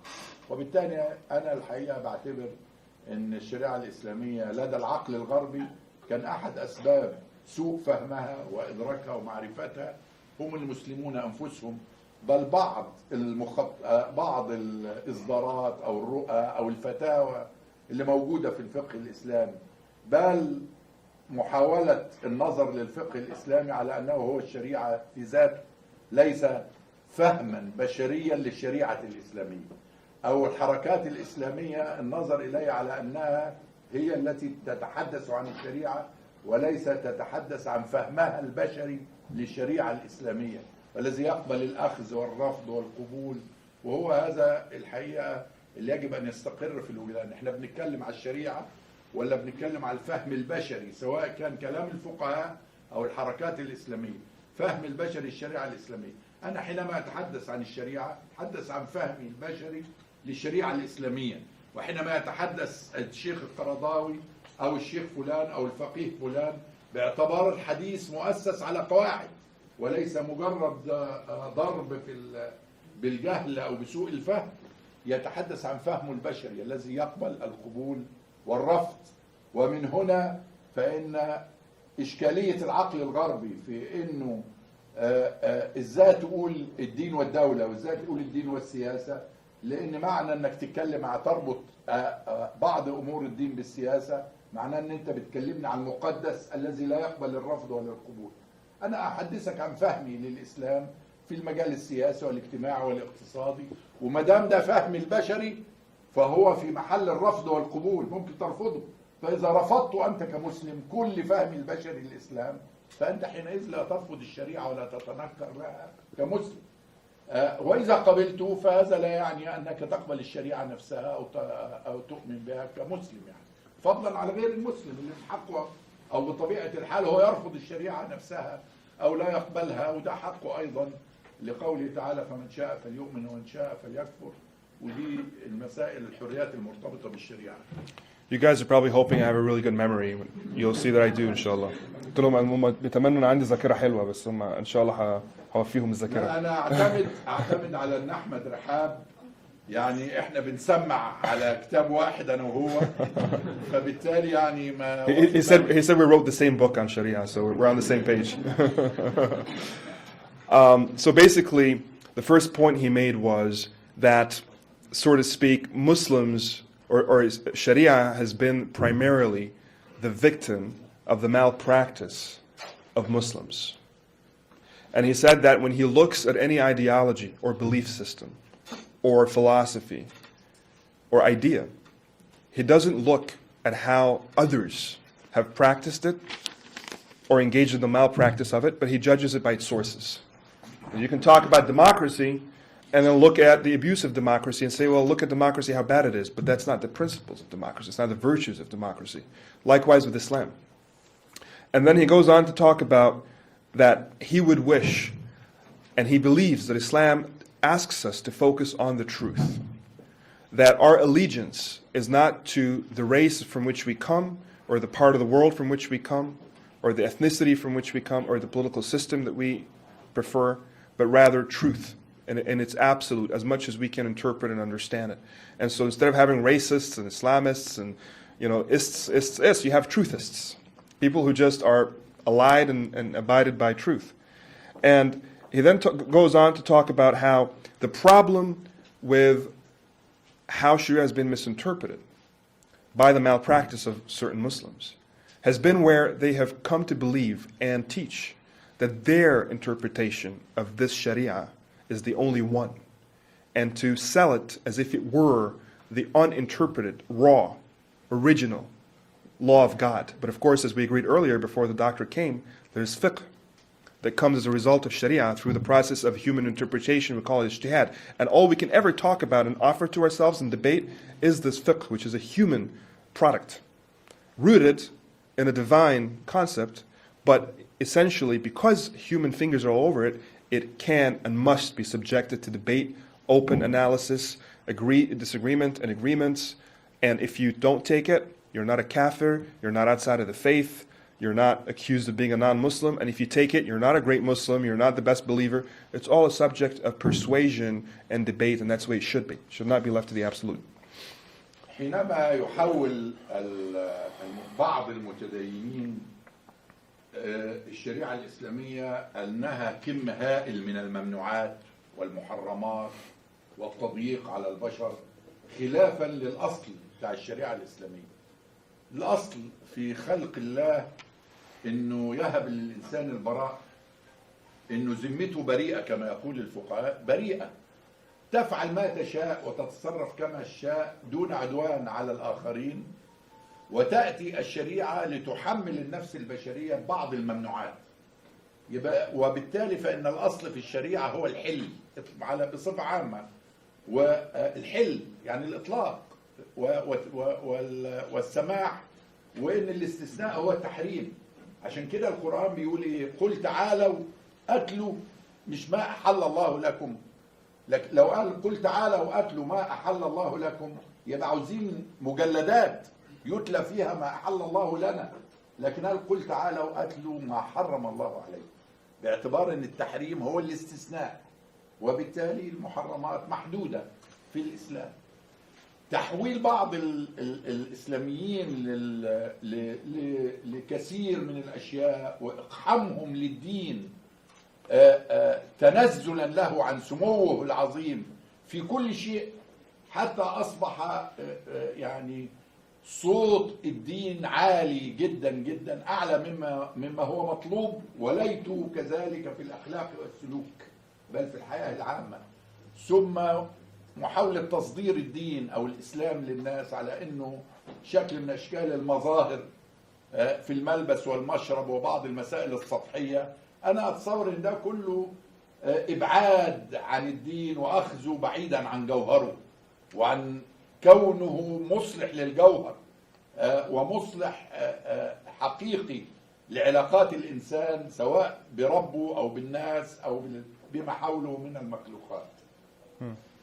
احنا فعلا على نفس الوتيرة يا دكتور بالظبط. نفس الكلام. Dr. Abdel Moneim Aboul Fotouh is saying that religion cannot be whittled down, cannot be brought down to this base notion of do's and don'ts. All religion is just a bunch of prohibitions and allowances. Do this, don't do that. He says there are virtues and there are central values that we ought to understand, the spirit of Islam itself, and not simply just don't do this and do that and then you're good. And he talks about the fact that even then, when some of these sheikhs and some of these scholars talk about the do's and don'ts, they act as if everything by default is prohibited unless it's explicitly by the text of religion made allowable. And he's saying the absolute opposite is true. That everything, the human being is created with dignity and created to be liberated up until the explicit text says don't do this and don't do that. And that's, he says, the ayah in the Quran, the verse that says basically, it didn't say, come and tell me, this is a verse in the Quran. It said, come and tell me what God has prohibited. It didn't say, come and tell me what God has made allowable. Because the doctor is saying, if it had said the latter, they would have gone on and on and on infinitely to say what was allowable. But because what is prohibited is finite and few and far between, then God can ask that question in the Quran.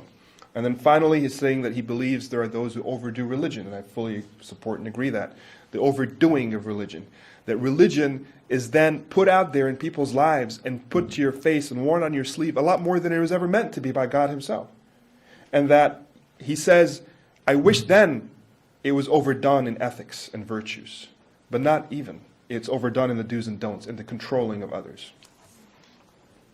إذا كانت ونحن نتحدث عن الشريعة والديمقراطية، إذا كانت الديمقراطية بتعلي قيمة الحريات، سواء حرية الاعتقاد، حرية التعبير أو إلى آخره، فإنني أرى أن الشريعة الإسلامية كانت أسبق، بل دعنا من أنها أسبق أو مش أسبق، أنها أكثر الشرائع التي عمقت معنى الحريات بشكل محترم ومقدس وكبير، سواء حرية الاعتقاد أو حرية التعبير أو حرية الإبداع، حرية البحث العلمي.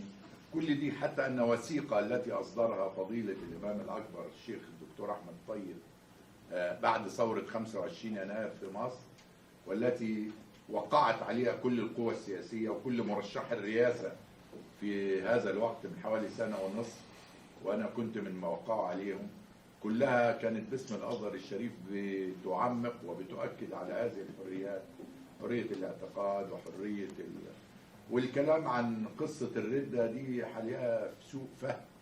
الردة ليست عقوبة لمن يترك الإسلام أو الاعتقاد الإسلامي، الردة هي تساوي جريمة الخيانة العظمى في القانون الحديث، والراجل دارس قانون. أما الانتقال من دين إلى دين، سواء من الإسلام للمسيحية ومسيحية الإسلام، فلا علاقة له بحد الردة، باعتبار أن الانتقال هو انتقال فرضه عقل الإنسان فهما صحيحا أو خاطئا، وليس عبثا بالأديان. الخلط بيجي هنا في مسألة العبث بالأديان. واحد ساب الإسلام عشان المسيحية عشان خد له قرشين، أو ساب المسيحية ودخل الإسلام عشان بيحقق هدف سياسي، هذا عبث بالأديان يجب أن يوضع له عقوبة، بعيدا عن مسألة عقوبة اللي البعض بيصدرها على أنها عقوبة الردة، وهي مسألة ترك الدين. والشيخ الشعراوي ده كان رأيه كده، ان بيتصور مجرد ترك الدين عقوبته الإعدام، وهذا ليس صحيح، وهذا شيء خارج عن كل القواعد وخارج عن الأصل.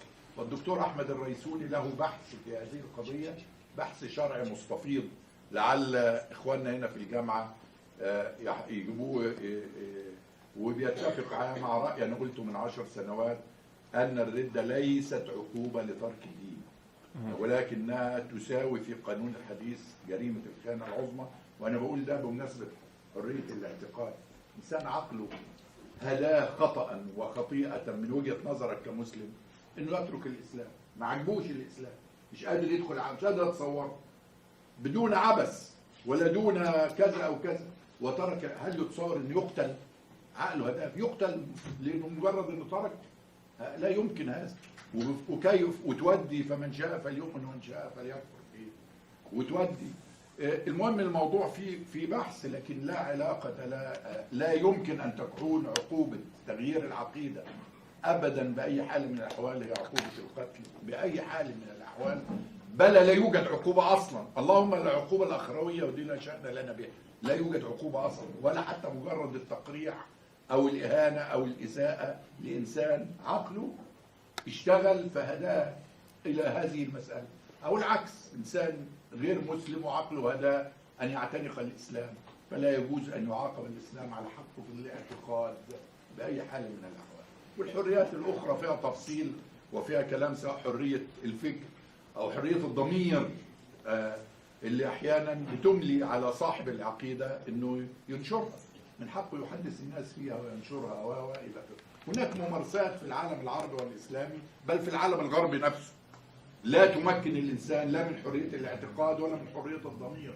حرية الضمير إن أنا أنشر أفكاري، ما أنا مؤمن بأفكار من حقي أنشرها، فإذا نشرتها فلا يوجد أن يعاقبني أحد. أنا مقتنع بهذه الأفكار، وأنا أفرق هنا بين العابسين بأمن الأوطان والعابسين بكذا وكذا. هذه قصة أخرى حتى لا تدخل المسائل بعضها في بعض.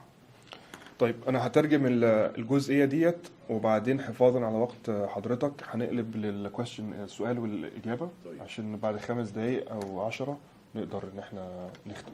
أنا هاخد فقرة تاني وخلاص. خلاص. نخش في تحت الأسئلة أمرك. بعد الترجمة. تمام. Okay, so in introducing this segment, I'm going to get out of the translation a little bit and tell you something he told me earlier, which actually I think will really explain this, is that, in Islam, we have this concept of being a slave to God. And I know when translated in English, it sounds weird and like very Aladdin, 1001 Nights, but really what we're trying to say is that we worship God in absolute way, in absolute fashion. You were about to say something? Okay. I feel that I do not think of Aladdin and Arabian Nights. I think of slavery in the United States. Oh yeah, whatever negative connotation, That but is, I think, a much more pitiless concept than the Arabic one. right. So in the Arabic, it's basically having absolute oneness with God in a way that God is the master of all creation, nobody else is. So in order to achieve that, the only way you can achieve that is by not being a slave to any other human being or to anybody else or anything else. And so liberation becomes the first step. Liberty becomes the first step for belief and faith in Islam. So liberty is a very important concept in Islam. He begins to talk about this liberty by saying that if democracy is about the elevation of liberty, the dissemination of liberty, then Islam has been for a lot longer. And if it has lost in the hands of some Muslims its way, that's the reform we need to bring about. But it's always been about liberty. Liberty of creed, liberty of conscience, liberty of ideas, freedom of creed, freedom of ideas. And he talks about how apostasy is so misunderstood, that the punishment for apostasy is not death, and that in fact there is no and should not be any punishment for leaving the tradition of Islam for another faith, because if it is as a result of the free and fair processes of the minds, even if we believe they've arrived at the wrong conclusion, that has to be respected as part of the dignity of humanity.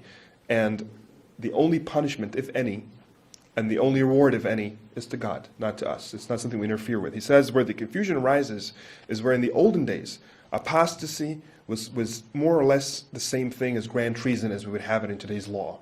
When the nation state of the early Islam was both, Muslim was both, kind of like the Jewish faith, a nationality and a religion. And it was the treason of the nationality, the treason of the state, the treason against the tribe, the people, that was punished at that time the way today it would be with grand treason in this country, punishable by death, potentially. So it says the only exception to that is where there is exploitation. There's freedom of religion, but where there's exploitation, a movement exploiting people, trying to create a rift between them or a war between religions, then society has to stand up to that. But otherwise, if it's free and fair and a personal decision, there is no punishment and there is no retribution. حتى يؤسس الإسلام لحق الحوار وينص الله عليه في القرآن الكريم ويقول وإنا أو إياكم لعلى هدى أو في ضلال مبين.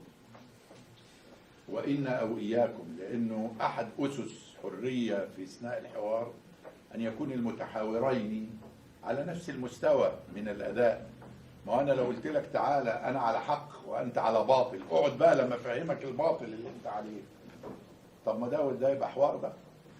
لكن ده بيقول له وإنا أو إياكم، مع أن أنا مؤمن على يقين أنني على حق لأن ده اعتقاد. لكن بيقول له وإنا أو إياكم لعلى هدى أو في ضلال مبين. تعالى يا أنت على حق يا أنا على حق، يا أنت على باطل يا أنا على باطل، أنا زي بعض هو مستويين. تعالى بقى نتناقش ونتحاور لعلك تقنعني بما تعتقد أنت أنني على باطل أو أنا بالعكس.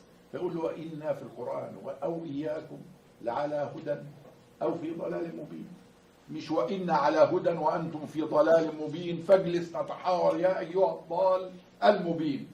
هذا قدر من الإرهاب الفكري والمصادرة العقلية وسوء الأدب حتى مع من تتحاور معه. بتقول له تعالى يا ضلالي يا مشرك يا كذا اهدى. بعدين نقعد عاوزنا نتحاور معك ازاي؟ عاوزنا نسمع لك ازاي؟ انت تغلق عقلي ووداني وعقلي وروحي وبتقول لي داعيه ايه؟ انت مطفش من الداعيه، مش دعوه اصلا، مش داعيه. هذه حاجات اسس بسيطه جدا موجوده في شريعه الله وفي اسلامه العظيم اللي اركانه الثلاثه زي ما قلت للاخوان الاعزاء في الصباح. اركان الشريعه الثلاثه العظيمه اللي بنفخر ونعتز بيها هي الحريه والعدل والرفاهيه، واللي قالهم الصحابي الجليل ربعي بن عامر لما قال جئنا لنخرج الناس من عبادة العباد إلى عبادة رب العباد. الأعنى الأعظم للحرية، ومن جور السلطان إلى عدل الإسلام، معنى العدل بالمصطلحات الحديثة، ومن ضيق الدنيا إلى سعة الدنيا والآخرة، باعتبار أن التنمية هدفها الرفاهية هي هدف التنمية. نعمل ليه تنمية؟ عشان الناس تعيش في رفاهية. فمن أعظم أركان الإسلام العظيم والشريعة الحرية والعدل والرفاهية. البشر يعيشوا في رفاهية، حتى أن سيدنا علي يقول والله لو كان الفقر رجلا لقتلته. الذين يريدوا أن يصدروا الدين للناس أنه دين الفقر ودين البؤس ودين الغلب ودين هذا دين السعادة والرفاهية، ولكن كل هذا بجهد الإنسان وبحرية. لو كان الفقر رجلا لقتلته، وده كلام نص أظن سيدنا علي. أنا أكتفي بهذا وننتقل للأسئلة بعد الترجمة. لو في أسئلة يعني أو تعليقات أو نقد أستفيد منه إن شاء الله، وأنا بين إخوة أعزاء دارسين إن شاء الله. So Dr. Abdel Moneim Aboul Fotouh also speaks about freedom of discussion. So it's not just freedom of opinion and freedom of belief and freedom of creed and freedom of conscience, but freedom of discussion goes to, as opposed to all the other things, a two-way process where now there are two people involved. Not just you and your own beliefs and your own conscience and your own thoughts. And in there, he says the beauty of Islam and how much it respects the dignity of all human beings is that when the Quran talks about God talking to Muslims, about discussing with others, any two people discussing, he says, sit down and say that perhaps one of us is guided and one of us is severely misguided. It doesn't say, believe that you're guided and the other person is misguided. There's the either or. You could be right, you could be wrong at any point in time. And that's the respect that you approach any meaningful conversation with. That it is a conversation not meant to be condescending, where you are fully in belief that you know better than the person in front of you, but rather one in which you will let the strength of the ideas, the merit of the argument, the knowledge of the scholars be the guiding, direction of how the conversation goes. You just pursue the truth. If you see it anywhere, even with your opponent, that's what you move towards. He says that the three main pillars, the three cornerstones of Islam are liberty, justice, and prosperity. Now, a lot of us don't really think of prosperity as a cornerstone, at least one of three. That's how important it is of Islam. But he says that has always been the case. And the early imams and the early leaders of the Muslim community always aspired towards trying to make society prosperous. Because without a prosperous society, justice becomes all the more difficult, as does liberty. And we've seen that with the Arab Spring. The reason why things were so corrupt and people were so enslaved in the negative connotation is because they were so poor and so uneducated and illiterate. And he says a saying of one of the great leaders of the Muslim faith, Ali ibn Abi Talib, who was the son-in-law and the cousin of Prophet Muhammad ﷺ. He says, if poverty was a man, I would have killed him. So essentially, personified in a human being, that's his war. It's war against not an individual or a bunch of individuals, but the concept of poverty personified. Can you guys remind me of, in the American dream, it's life, liberty, and pursuit of happiness, correct? انت حضرتك احنا بيعلمونا في المدارس هنا ان عشان تكون امريكي على حق، وان الحلم الامريكي والهدف الامريكي هم 3 حاجات: الحياه، الحريه، والرفاهيه. فحضرتك قلت 2 منهم 2 منهم كجزء لا يتجزأ من الاسلام. فأكن الاسلام مساله الحياه دي اذا كان مقصود بها الحياه دي برضه هي العدل وكل شيء، لكن اللي قصدي اقوله ان مفيش اي الحفاظ على حق الحياه ضمن الحقوق تمام الاساسيه في الاسلام استهدفها. حفظ النفس وحفظ الدين وحفظ الارض وحفظ النسل وحفظ العقل، دي من المقاصد العظيمه في الاسلام يعني. It's a talking point I've personally always used in the media, is that those who say, are you Muslim, are you American, which first, which is more important, they essentially have the same cornerstones. الاسلام لما يقول ومن قتلها فكأنما قتل الناس جميعا، يعني نفس البشريه في الاسلام كبيره جدا جدا، لكونها نفس البشريه. يعني القتل اللي بالزوفه واراقه الدماء بالملايين اللي النظام الرئيس بوش هنا مارسه على البشريه، وكان الحروب الاستباقيه بتاعه الرئيس بوش، هذا اساء للقيم الامريكيه وقيم الثوره الامريكيه اكبر اساءه. انا اتصور لو الرئيس بوش ده في مجتمع انا املك فيه المكنه لقدمته للمحاكمه بتهمه الاساءه الشديده للشعب الامريكي وللقيم الامريكيه اللي قامت من اجلها. لانه لما يقتل بالزوفه هنا وهناك، لما يكون ضحيه جريمته اللي ارتكبها في العراق 1,000,000 مواطن مقتولا و4 مليون مشردا، يقول لك حروب استباقيه من اجل ماذا؟ تعمل كده؟ دماء البشر رخيصه، وكانهم يعني لو حشرات، الواحد يعني يراجع ضميره حينما، ومع ذلك لم يحاكم على هذه الجريمه التي ارتكبها. شوف قد ايه النفس البشريه رخيصه. هذا قد ايه النفس البشريه رخيصه في ممارسه ابعد ما تكون عن قيم الانسان العظيم، بل قيم المواطن الامريكي. وعشان كده انا دائما في حديثي افرق بين المواطنين الامريكان وبين النظام الذي يحكمه. للاسف الشديد قيم المواطنين الامريكان من الرحمه والانسانيه والعدل وحب والحريه تعيش في ناحيه، وممارسات النظم الامريكيه او الغربيه بصفه عامه تعيش في ناحيه اخرى. وانتوا زينا بالظبط، الامريكان ضحيه النظم اللي بتحكمهم زي العالم الثالث، يعني عشان ما تتصوروش ان الوضع عندهم. He says أنا that واثق لو عملت استفتاء بين الامريكان على ممارسات النظام الامريكيه مثل نظام بوش، لا يمكن غالبيه الامريكان يوافقوا على هذا، بس بشرط ان يفهموا هو بيعمل ايه. الميديا ما تغسلش عقلهم وتضحك عليهم وتخدعهم عما يحدث على انه في مصلحتهم، ابدا. لا يمكن يكون ما حدث من الرئيس بوش في مصلحه لا القيم ولا المبادئ ولا ما يؤمن به الامريكان ولا ما يعيشونه، واللي الواحد بيشوفهم يعني وبيعيش وبيشوف قد ايه كيف يعيشون كيف يتعاملون معا يعني. he says that one of the most important things for all of us to understand is something that's very codified very explicitly in the Quran, is that if you take a human soul, one human soul, it's like you've taken the entire humanity. And I know that's something that's in the Bible as well, in the Torah. And basically, he says that central concept, as simple and as basic as it is often forgotten. And it's not just Muslims who have committed such crimes, you know, with Al-Qaeda, etc., but that we have the same problem here in the West, only we don't care to see it. Where an elected president, George Bush, and his regime were able to lie to the people and start a war that they call preemptive, the consequence of which was over 1 million dead human beings, 4 million people displaced, and that he was never brought to justice. He was never brought to account in a court of law. And he says that if he was an American citizen, if he had the control and the power to do so, he would have aspired to bring this man to justice, much like he would like to bring those who have committed crimes against humanity who are from the Muslim faith, against their tradition, to justice. And he makes the following very important, nuanced point. He says that he believes in doing what he did, he was not representing America or American values, but he was misrepresenting them.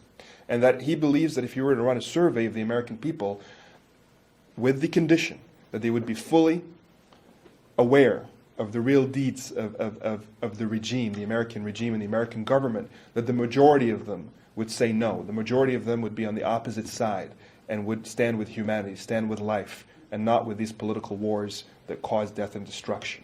And he believes that it would be the same in the Muslim world, Muslim majority world. And so he then concludes that you and I, us and them, there is no such thing. It's all one human race. We're all the same. We all have the same set of values, and we want the same thing. But like us, the third world, he says about himself, America has the same problem, where our regimes don't represent us either, at least not in terms of those high values that we aspire to. And he says that they're just better at brainwashing and better at covering the problem. But it's the same thing as the third world, where the people are not represented fairly and justly by the regimes. So at this point, we're going to conclude with a couple of questions. So if anybody has a question or a comment, we'll make it brief. Okay, let me go from the back of the hands I saw first. And it has to be brief because we only have 5 minutes. Will you use the microphone? هجيب لك الميكروفون. ليه سؤال عند حضرتك؟ ثواني هاي الميكروفون معك. هو الكل سامعني. طيب. يعني I'll translate anyway. احنا مش مختلفين على تطبيق الشريعه او كون الشريعه تبقى كويسه لصالح العباد والمجتمع والحياه عموما، ولكن حضرتك شايف ان في حكام او في فقهاء او في شيوخ يقدروا يطبقوا الشريعه بروحها اللي حضرتك بتتكلم فيها، ولا هنبقى زي افغانستان وايران والسعوديه والسودان مثلا؟ تطبيق الشريعه ما هو ان الست ما تخرجش من البيت في حضور مش عارف مين، او ما تسوقش عربيه، او ما تلبسش بنطلون، او ما الى ذلك. هل حضرتك تعتقد ان احنا عندنا حكام وشيوخ يقدروا يطبقوا الشريعه دي بالروح اللي حضرتك بتتكلم فيها؟ شكرا. احنا عندنا شعب وعندنا شعوب. دكتور ترجمة سريعة.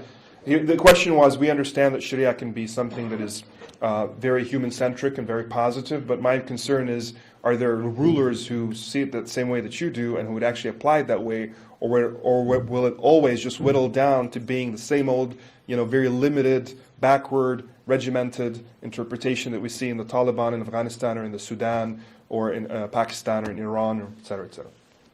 يعني بعيدا عن النماذج اللي ضربتها لنظم مستبدة ونظم لم تأتي بها شعوبها كلها، اللي ذكرت النماذج بتاعتها، لنظم لم تأتي بها شعوبها. عشان كده بقول احنا عندنا شعوب عندنا ثقة في إمكانياتها الحضارية والمخزون الحضاري بتاعهم، أنها لن تقبل أن يطبق عليها الشريعة بالمفاهيم الخاطئة والبلية.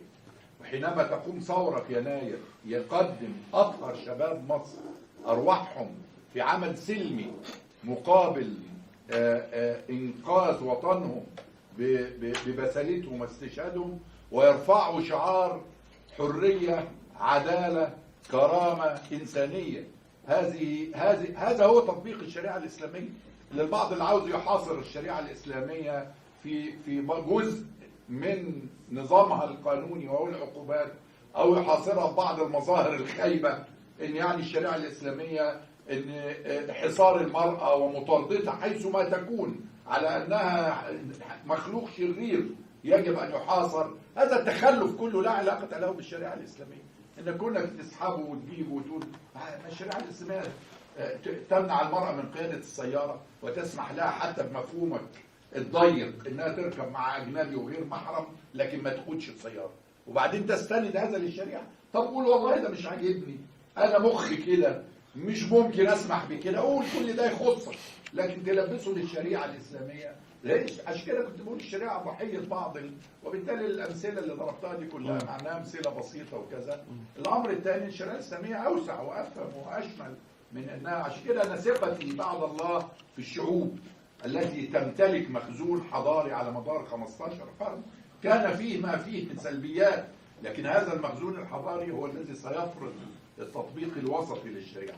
الأمر الثاني والهام أنك لا يجوز أحد مننا يقول إن إحنا هنطبق الشريعة إمتى، وكأن العالم الإسلامي عاش 15 قرن في مفارقة ومحاربة ومباعدة عن الشريعة الإسلامية، ومستني البهوات الجدد الحركات الإسلامية يجوا ينقلوه من معسكر الكفر والزندقة إلى معسكر الإسلام.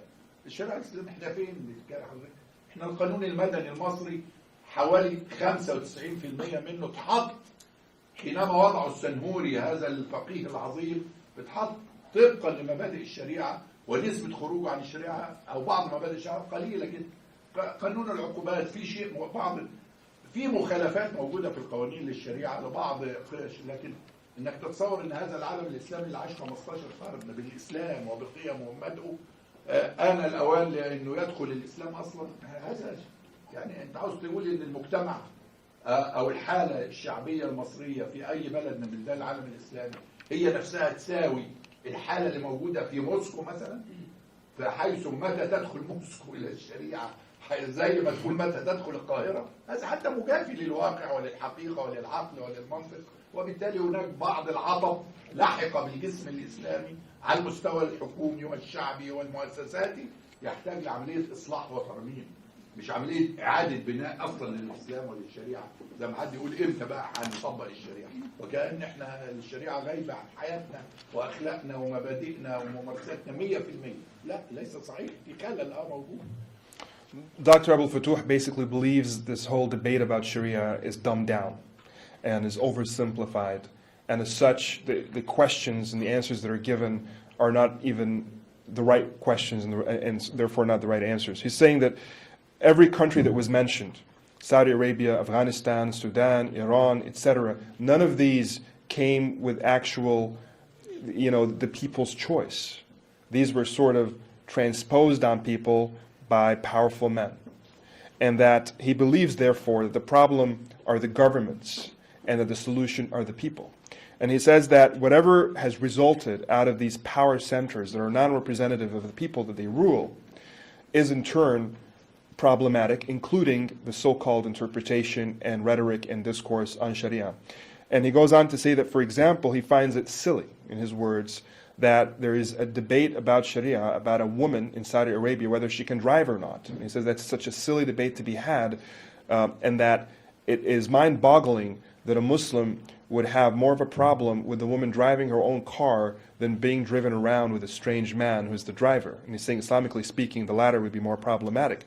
And then he jokes and says, if that's what you want to do, for whatever weird reason, just say it. Just say that's the way I am, that's my culture, that's my weirdness, but don't hang this on Islam and don't try to bring Sharia to make it, your own thing. And then he goes to say, if you really want to know what Sharia is about, listen to the message of the free men and women. For example, in Egypt, with the Egyptian Revolution, the purest of the youth who came out, put their lives on their palms, and went forward peacefully, calling for three things: calling for dignity, calling for social justice, and calling for bread. And he said these is what he would call Sharia. Not the stoning, not the, what women wear, or where they drive, and that essentially the most important thing are these virtues that bring about everything else naturally speaking. And then finally he says, for those in Egypt who are starting this frivolous, contrite, contorted debate of when is Sharia going to arrive in Cairo? He said, where were we for the past 1,400 years? It's not like we're Moscow. We've been Muslims, we've been practicing Sharia, and it's not something that's about to rain on us with these new boys on the block who now think that they're the next best thing since sliced bread. We have a question. I'm just going by the hands that I've seen first. Go ahead, sir. Yes. So from what I've learned so far, it seems that there is no difference between Sharia and Enlightenment values. No difference between Sharia and الانلايتمنت اللي هي العصر النهضة. and the American dream. I think some people والحلم say الأمريكي. that the American dream is about freedom for the nafs, and a Muslim view is freedom from the nafs. Would you comment? Thank you.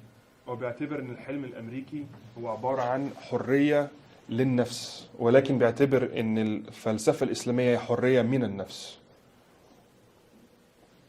يعني ما ليكن هذا، انا ما قلتش ان يعني مش لازم عشان نقول ان الشريعة الإسلامية ولا الحلم الأمريكي، احنا لا نقارن بين هذا وذاك، لكن حينما تتوافق مبادئ وقيم الشريعة الإسلامية مع أي رؤية أخرى هذا لا يعيبها في شيء، لأن ساعات يلح على بعض الإسلاميين إلحاح التميز والإلحاح الانفصال عن قيم الآخرين. والله حينما يكون لنا قيمة أو رؤية حقيقية مختلفة عن الآخرين بنقول إن دي مختلفين فيها. إذا ما كانتش مختلفة هذا لا يعيبها، لا يعيب أي قيمة ولا يعيب أي سلوك للمسلم أن يكون متوافق مع سلوك الآخرين مدام، لكن اللي يعيبه أن يكون سلوكه أو أفكاره أو رؤيته مخالفة لأصول الشريعة الإسلامية اللي هو مؤمن بيها. أما أن تطلع متوافقة مع الأمريكاني ولا اليساري ولا الليبرالي ولا الشيوعي ولا هذا التوافق فالحكمة، وده معنى قوله الحكمة ضالة المؤمن أن وجدها فهو حق الناس به. ما بيبحث بقى أن كونها حكمة وصالحة ولا لا، هي خلاص هو حق الناس بها، كونها جاية من الأمريكي، جاية من الروسي، جاية من اليمني، جاية من الأفريقي، هي حكمة بمعنى المصلحة. والقاعدة الأصولية أينما تكون المصلحة فسمى شرع الله سبحانه وتعالى. ما دام في مصلحة للبشر هنا يبقى ده شرع، يبقى ده شرع. الناس بتصور برضك ان شرع الله مش مرتبط بنا. صحيح المصلحة المعتبرة يعني، وليس المصلحة يعني فيكون شرع الله مع المصلحة. He says that the basic rule is that wherever there is goodness for humanity, that is the Sharia of Allah. And that Allah is goodness and He wishes good for humanity. So all of the prohibitions and all of the dress codes and all of the various details that are there and the bigger concepts, those were designed and sent and revealed in order to help guide us towards what is good and what is healthy. And so for those other things that were not covered explicitly, that's your basic rule to get around that. And then to your earlier point, he says he doesn't contrast and compare between the American dream or the Enlightenment and Islam, but rather he takes Islam to say, you know, it is a source of goodness for the world. If it doesn't disagree with another source of goodness, then welcome to the other source. If there's disagreement, then I will go with that which I believe to be true. And so he is not inclined to compare and contrast and see what's better and what's worse. I have to apologize, but we do have to come to a conclusion at this point because, being motioned that he has to go back, and we've kept him way beyond the 30 minutes we agreed on. So please help me in thanking our very esteemed guest, Dr. Abdel Moneim Aboul Fotouh. And I ask Dr. Khattab to please come up to be able to give the gift. تفضل. وبس عاوزين يعطوك هدية رمزية. الدكتور أحمد خطاب تبع اسمك كمؤسسة إسلامية.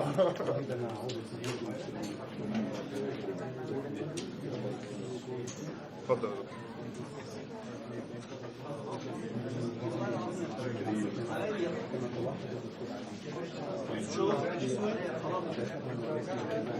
قلنا كده بس الصورة.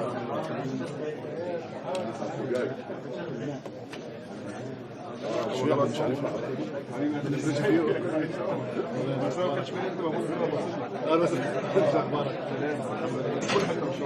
الله يخليك الله يحفظك.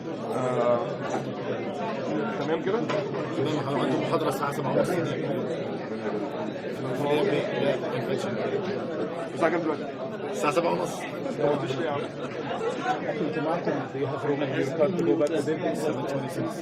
طب يلا بقى اطلعوا. بص Dr. Ali, their next appointment is at 7:30 back in the hotel. This is the one that they were aiming for, so we really have to let them go. So if you can help guide us from the back door, everyone is out.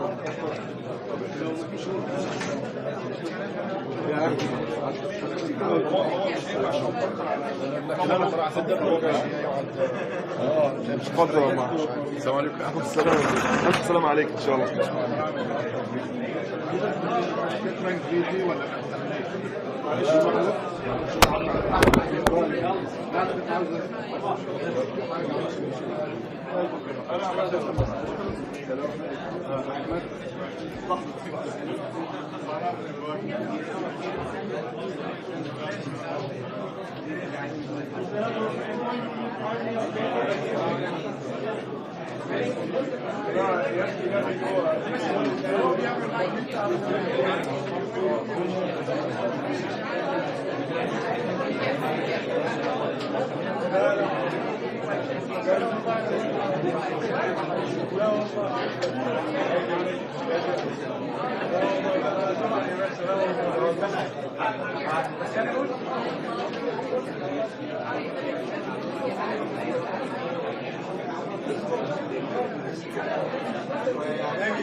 Thank you.